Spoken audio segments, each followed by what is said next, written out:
Let me start off by saying I come in peace. Okay? Disarm.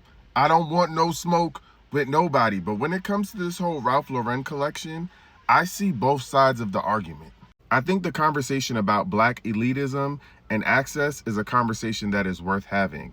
The way that we as black folks use degrees and other forms of access to separate ourselves from certain groups of black folks. And whether or not that feels good to hear, that is a culture that we adopted from white folks.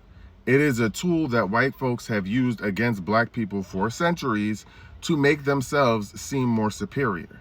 Now, I also understand the other side of the conversation, which is that this shouldn't be about elitism. This is more about if we've worked hard, we deserve a seat at the table.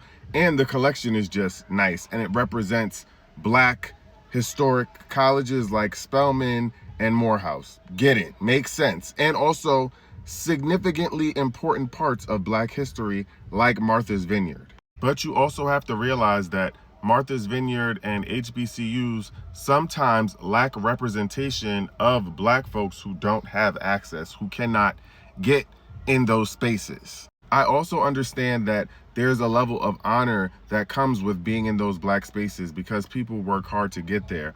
But we also run the risk of this idea that you need to pull yourself up by the bootstraps, and that if everyone works hard, that they will end up in those spaces. And that's just not true. Now, I don't know nothing about no stealing no polos, because I ain't never did that. You know what I'm saying? Back in the day, I worked there, I got my little discount, and I had my little Ralph Lauren, but I ain't never stole no polos. But I understand the message coming from both sides.